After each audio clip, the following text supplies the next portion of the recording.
Assalamualaikum warahmatullahi wabarakatuh.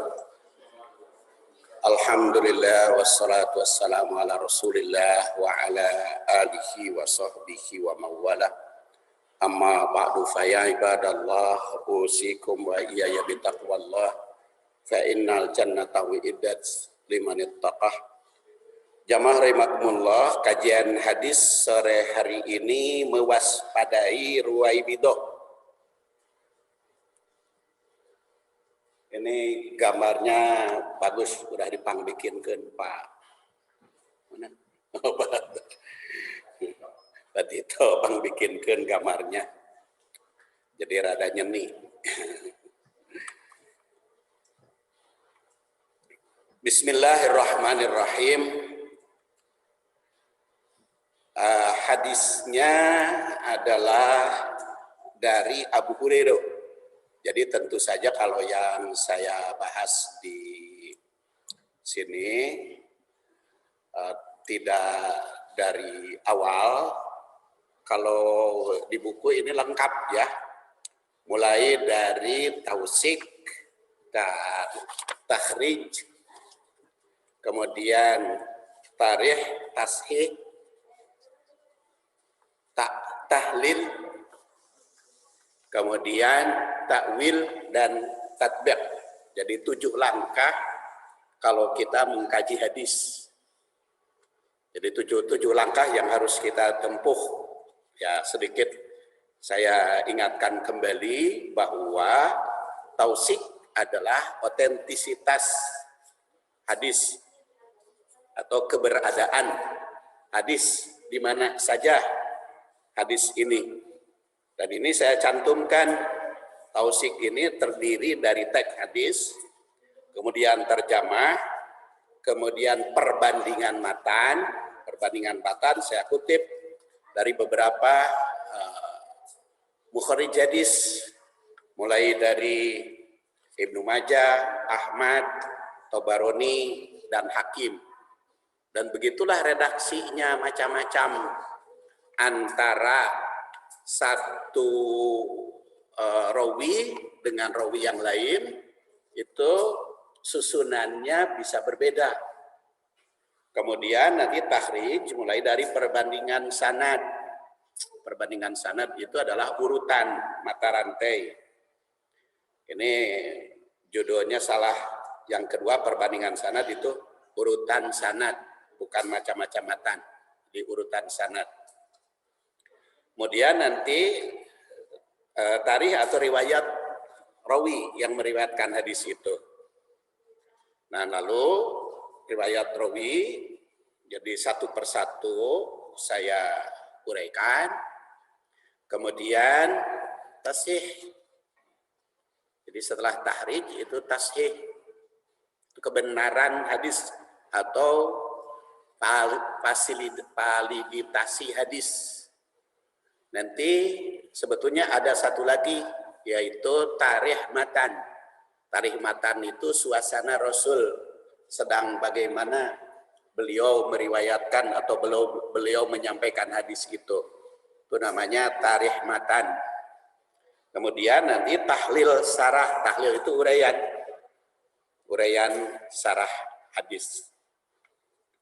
Kalau tafsir itu 6 langkah, kalau hadis 7 karena ada tausik. Tapi kalau tafsir mah tartibul ayat, kemudian yang kedua tanasub, hubungan ayat dengan ayat yang lain, kemudian yang ketiga adalah tarikhul ayat, bisa asbabun nuzul, bisa latar belakang, kemudian tafsir kalimat, yang ketiga yang kelima takwil, dan yang keenam tatbiq. Dan memang kalau kita telusuri susunan itu dalam kitab apa, susunan berikut ya sulit kita temukan dalam kitab apa susunan itu. Tapi itu kita ambil dari rangkaian tersebut. Jadi 7 langkah penelitian hadis dan 6 langkah dalam penelitian tafsir. Tapi di dalam bahasannya tentu saya lebih cenderung kepada syarah hadisnya yang panjang lebar. An Abi Hurairah, jadi rawi sahabi. Nama aslinya Abu Hurairah itu Abdurrahman bin Sahar. Nah, kenapa dipanggil Abu Hurairah? Konon karena senang kucing kecil. Jadi oleh Abu Hurairah disebut oleh Rasulullah SAW disebut Abu Hurairah, bapak kucing kecil.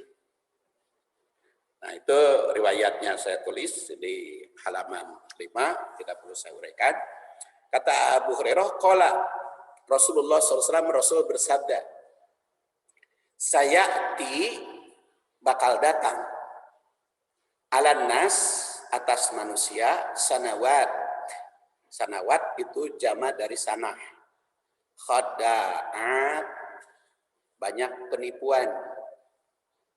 Dalam Quran ada kan yukhadi'una Allah waladina amanu wa ma yahda'una illa anfusahum wa ma yashkurun.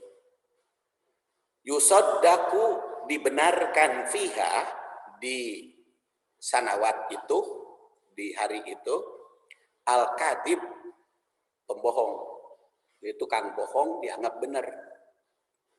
Wa yukaddabu, dan didustakan atau didustai, dianggap bohong fiha, di sanawat itu, di saat itu, as-shadiq, yang benar. Jadi yang bohong dianggap benar, yang benar dianggap bohong.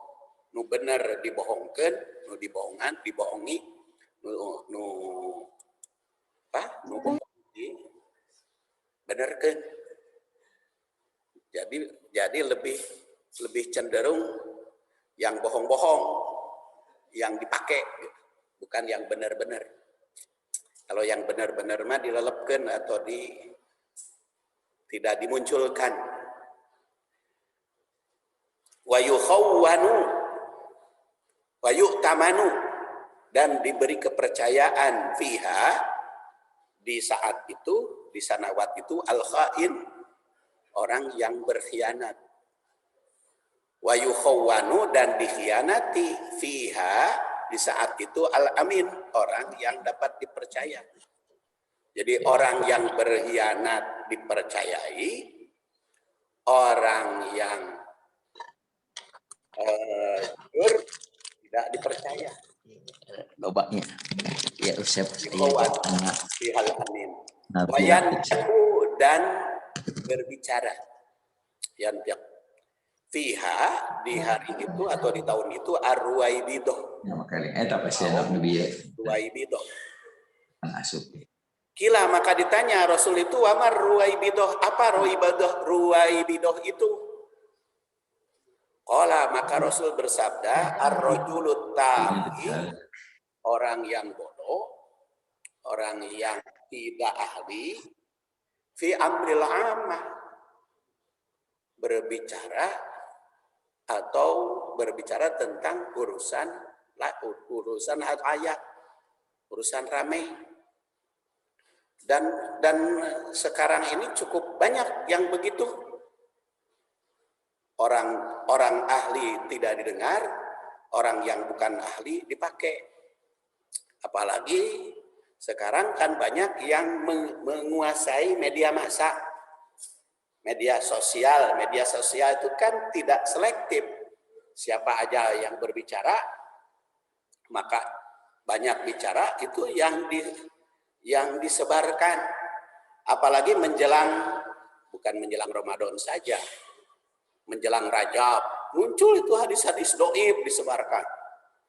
Menjelang Rajab itu, menjelang Sa'ban, menjelang Ramadan, menjelang Ramadan itu banyak hadis-hadis doib yang disebarkan. Makanya saya juga tadi khutbah itu di Al-Faruq, saya membahas tentang contoh-contoh hadis doib yang menyebar di masyarakat tapi dipakai. Bulan Ramadan itu terbagi 3. Awaluhu rahmatun, awsatuhu magfiratun akhiruhu itkun minan nar. 10 hari pertama rahmat, 10 hari kedua magfirah, 10 hari yang ketiga bebas dari neraka. Jadi lamun mawat 10 hari pertama mau kebagian magfirah itkun minan nar. Karena itu baru rahmat. Ya. Padahal di dalam hadis itu idza jaa Ramadan. Apabila datang Ramadan, maka tufattahu abwabul jannah. Seluruh surga dibuka sejak dibuka Ramadan itu, sejak datang itu. Dan subtidatis sayatin, setannya berogol, dan subtidatin nar, wugulikotin nar, neraka ditutup. Jadi sejak tanggal 1 magfirah ada, rahmat ada, itkun minan nar ada. Itu berdasar hadis sahih riwayat Imam Al-Bukhari dan Muslim. Kalau yang tadi awaluha rahmatun, ausatuhu magfirah, ausatuha magfirah, wa akhiruha itkun minan nar, itu hadis dhaif. Tapi yang menjawab di masyarakat kan lebih senang hadis dhaif daripada hadis sahih. Yang populer teh sopeng kayak teu percaya mah.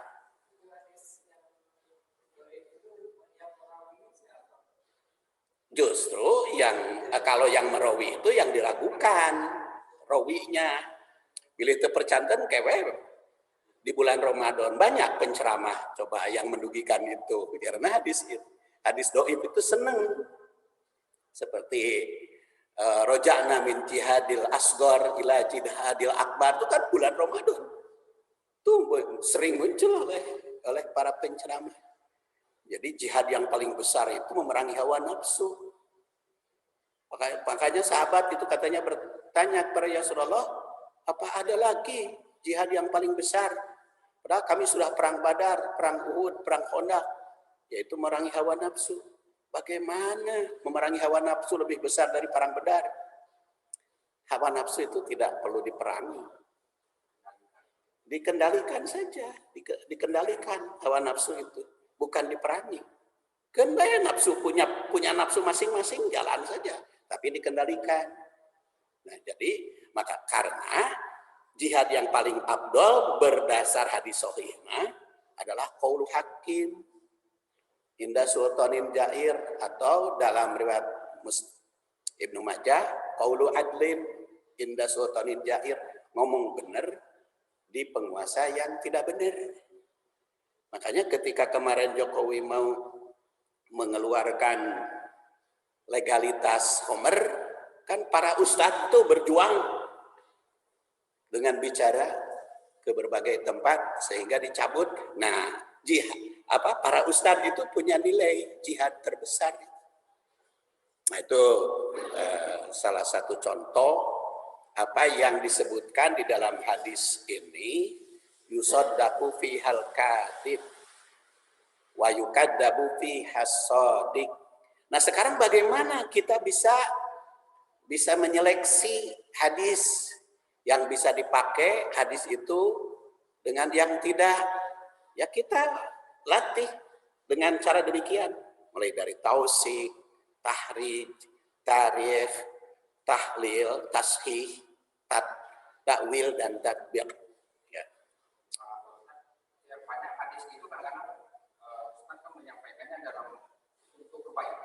Tujuannya kebaikan. Nah, ya sering kan kadang-kadang saja ada tingkatan tuh di bulan Ramadan bahwa minggu pertama ini, Iya. 10 hari pertama, 10 hari kedua, kemudian 10 hari ketiga cerita daripada mungkin ada tujuan begitu. Iya, tapi walaupun tujuannya kebaikan, kalau hadis dhaif ya nggak bisa.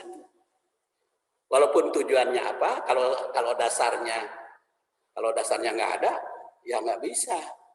Jadi walaupun kebaikan harus ada yang dasar. Sebab kalau hadis itu dhaif, atau kalau hadis itu dhaif berarti kan diragukan dari Rasulnya. Tapi kalau disebut oleh ulama hadis la aslalah, tidak ada usulnya, bukan diragukan lagi, itu palsu. Seperti yang tadi jihadul akbar itu memerangi hawa nafsu. Itulah aslalah. Jadi tidak ada asal usulnya. Berarti kalau tidak ada asal usul itu hadis palsu. Nah kalau hadis palsu yang palsu ya jangan dipakai kecuali gigi ya. Kalau gigi boleh yang palsu. Tapi kalau hadis palsu ya nggak bisa. Kalau gigi mah boleh palsu. Iya, hampir selama bulan Ramadan makanya saya bahas. Ya seperti yang disampaikan oleh Pak Nur Hadi waktu di WA, makanya saya jawab itu kan. Jadi ada pohon pisang yang nyolong kodor ke tetangga. Boleh nggak ditilas oleh tetangga? Makanya saya bandingkan karena hadis yang mengatakan boleh nilas itu hadis dhaif. Yang mengatakan jadi kalau jadi ceritanya kan dari Samuro ceritanya tuh dari Samuro. Jadi pada saat itu berselisih. Jadi pohon korma ceritanya pohon korma itu si tiangnya apa? Si dahan bukan dahan kalau korma itu pakai dahan. Jadi pohonnya kenyolong kodor ke tanah orang lain gitu.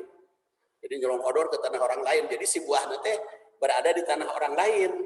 Padahal si pohonnya sebelah sini. Maka di situ kan berselisih oleh Rasul. Maka jual kepada pemilik tanah yang di situ. Tidak mau, maka hibahkan. Tidak mau. Tapi ada hadis tambahan. Dhaif. Maka kata Rasulullah kepada yang punya tanah, tebang aja. Nah, tebang aja itu hadis dhaif. Kalau yang sebelumnya berselisih betul, tetapi ada tambahannya itu yang dhaif. Tebang saja. Jadi dianggapnya kalau ada pohon orang ke rumah kita, maka buahnya halal bagi yang tetangga. Padahal tidak demikian. Itu harus dimusyawarahkan dengan tetangga. Jadi apakah tadi dibagi dua seperti saran Anwar itu apakah dibagi dua ataukah bagaimana? Itu harus dimusyawarahkan karena dengan tetangga harus tetap baik. Jadi walaupun kita punya hak, tapi tetap aja ke tetangganya kudu minta izin gitu. Karena apa? Karena baik dengan tetangga itu prinsip di dalam syariat Islam. Jangankan yang begitu. Kalau membangun aja STGR menyandarkan kita tidak boleh melarang. Ya, orang lain menyandarkan STGR-nya ke kita tidak boleh melarang. Tapi gitu harus minta izin. Itu salah satu. Ya, baik kita sayati 'alan nas sanawatun khadda'at. Kemudian sayati 'alan nas sayati bakal datang memberi isyarat bahwa di zaman Rasul itu belum terjadi. Nanti kalau saya panjang lebar mukadimahnya teka bahas. Jadi saya kembali ke hadis ini. Sayati memberi isyarat bahwa zaman Rasulullah SAW itu belum terjadi, tapi bakal terjadi semeninggal beliau. Namun yang jelas tidak diterangkan berapa lama sanawat ini setelah Rasul wafat atau setelah Rasulullah SAW meninggal itu berapa tahun.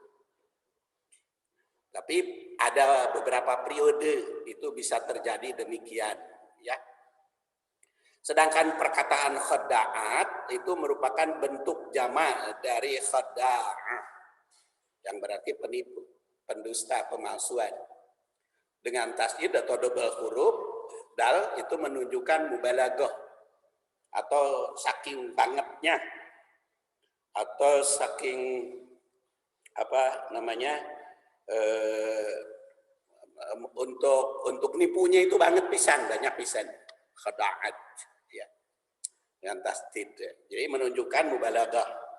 Dan di dalam hadis lain itu bunyinya innaha sayati 'alan nas sinun. Jadi ada kalimat dengan sinun. Khada'ah.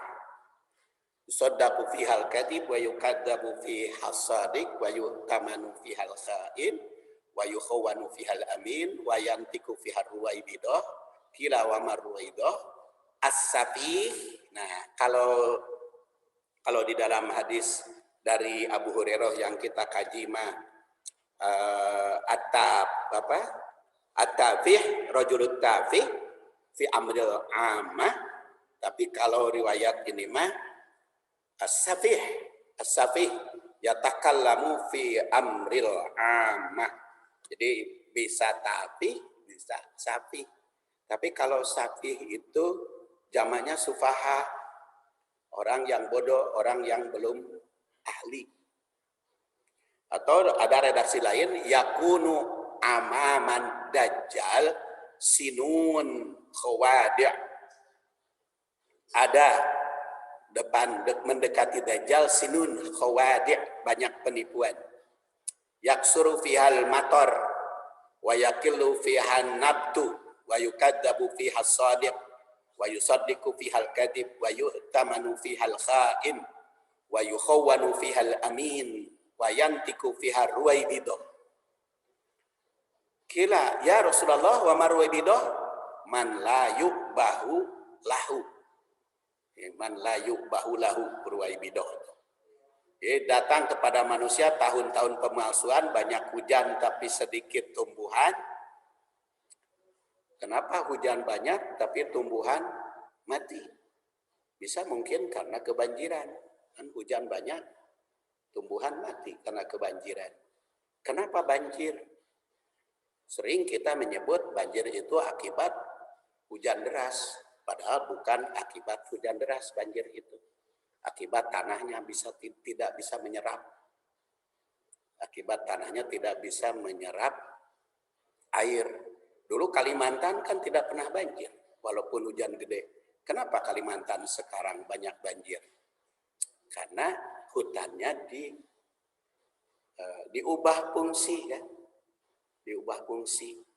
Jadi kalau Pak Jokowi rencana pindah ke Kalimantan karena tidak pernah banjir, tidak pernah bencana, sekarang sudah ada di Kalimantan juga.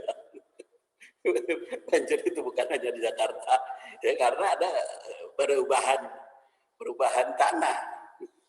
Perubahan tanah. Riung Bandung juga kan bisa banjir karena memang setiap rumah kan tidak menyediakan serapan tanah. Rata-rata kan bapak-bapak membangun rumah kan tidak menyediakan serapan tanah, kan ditembok semua kan. Jadi dari rumah tembok sampai jalan. Jadi airnya diserap ke mana? Ya, belum lagi itu solokannya ditembok deh. Solokannya ditembok, pelatarannya ditembok, airnya dikemanakan? Lautnya kan jauh, jadi banjir. Jadi itu sudah pasti. Jadi kenapa sekarang komplek-komplek itu banyak banjir ya? Cara membangun. So di Riung Bandung, di Sauyunan kan rata-rata itu solokan itu ditembok. Solokan kecil itu ditembok. Lalu tembok airnya dikemanakan? Jadi tidak nyerap. Jadi makanya kalau saya mah solokan kecil itu ditobrosan kan. Puri itu di solokan kecilnya itu pakai puri, makanya walaupun supirnya Pak Nur Hadi ngamandian mobil, memang airnya pindah ke selokan saya, tapi tidak lama. Jadi itu karena nyerap. Jadi tidak melewati Pak Wawan, nyerap sendiri gitu. Karena apa? Karena di selokan itu ya bioporinya banyak itu di selokan itu. Ya itu kecil memang ya, kecil di rumah itu fungsinya. Tapi kalau semua punya biopori di sungai-sungai itu lumayan. Jadi banyak akibat banjir itu dibikin oleh manusia sendiri. Makanya kalau membangun rumah itu sesakanlah untuk penyerapan air. Ya, kalau Bapak punya semuanya sudah ditembok, sediakanlah ya untuk penyerapan air. Jangan semuanya dihabiskan, karena kemana itu nanti? Semakin sering hujan, bingung air itu lompat kemana, karena tidak ada yang nyerap. Tapi kalau dengan ada tumbuhan ya sedikit itu lumayan. Lumayan. Nah, ini apa makanya di sini dikatakan juga wayak surah fihal mator wayakillu fihan natu, bisa terjadi banyak hujan tetapi tumbuhan semakin sedikit. Itu masih rangkaian ruwaibidah di dalam hadis ini. Kemudian wa yusaddaqu fihal kadhib, dan dibenarkan yang bohong. Pada saat yang disebutkan di atas, tahun-tahun penipuan, maka orang yang tidak jujur alias pendusta dianggap benar. Perkataan kadhib itu mengandung makna yang luas. Bisa pengertian secara hakiki, yaitu yang suka bohong, bisa juga bermakna majazi, seperti cerita fiktif, dongeng, novel, itu dianggap bohong, dianggap benar. Ya karena ingin menarik, jadi ceramah kita dengan dongeng-dongeng yang tidak ada sumbernya. Memang menarik cerita-cerita fiktif itu. Tetapi kan apalagi kalau cerita bohong itu bertujuan agar orang lain ketawa. Itu Rasul mengatakan wailun, celaka. Orang yang yukadzibu, orang yang berdusta, liud hikal kaum, supaya orang lain ketawa. Jadi cerita bohong supaya orang lain ketawa. Biasanya ada yang mimpi kan di WhatsApp itu. Dari undangan, bahkan sempat ke pengadilan itu. Undangan untuk makan dari sebagainya, padahal di situ ini adalah contoh undangan. Udah tamat tuh macam nanti datang. Jadi ke pengadilan kan. Jadi untuk ketawa tapi cerita bohong. Ingat di dalam hadis dikatakan wailun, celaka orang yang bohong supaya diketawain orang. Yusaddaqu fihal kadhib. Jadi kan kadang-kadang orang baca itu tidak tidak tamat, jadi sudah percaya gitu. Dan itu cerita di kita itu suka banyak ya, ada cerita leluhur, Nyi Kudul, Dayang Sumbi, kemudian Tangkuban Parahu dan sebagainya. Itu sering dipercaya ya. Dan itu sarah wa yukaddabu fiha shadiq. Kemudian orang yang benar, orang yang jujur itu dibohongi, didustakan. Perkataan shadiq itu yang benar, didustakan oleh masyarakat. Mencakup orang yang bicara ataupun isi pembicaraan, bahkan gagasan, pedoman hidup, kisah. Biasanya kisah di dalam Al-Quran itu dipertanyakan kesahannya, tapi kalau cerita-cerita dipercaya. Cerita-cerita dipercaya. Contohnya cerita dipercaya ada yang bersumber dari hadis dhaif, ada juga bikinan. Ya, ada bikinan, contohnya kisah Yahudi, kisah Yahudi buta, kan populer di mana-mana. Kan? Ya, yang disuapin Nabi. Jadi di satu kampung dekat pasar, pintu pasar, katanya ada Yahudi buta. Tiap pagi disuapi oleh Nabi. Nah, sampai Rasulullah itu meninggal. Kemudian dilanjutkan oleh Abu Bakar. Maka kata Yahudi buta itu, ini siapa? Ini bukan yang biasa. Enggak, saya yang... Kok Abu Bakar bohong? Masa Abu Bakar bohong? Tapi itu dipercaya sebagai cerita. Itu cerita itu nggak mungkin terjadi. Rasulullah SAW mengatakan Yahudi buta tiap pagi, itu nggak mungkin. Rasul itu orangnya sibuk. dan itu Abu Bakar bohong itu dianggap benar aja gitu. Itu kisah yusaddaqu fihal kadhib. Jadi orang-orang yang bohong dianggap benar, orang yang benar dianggap bohong. Apalagi kalau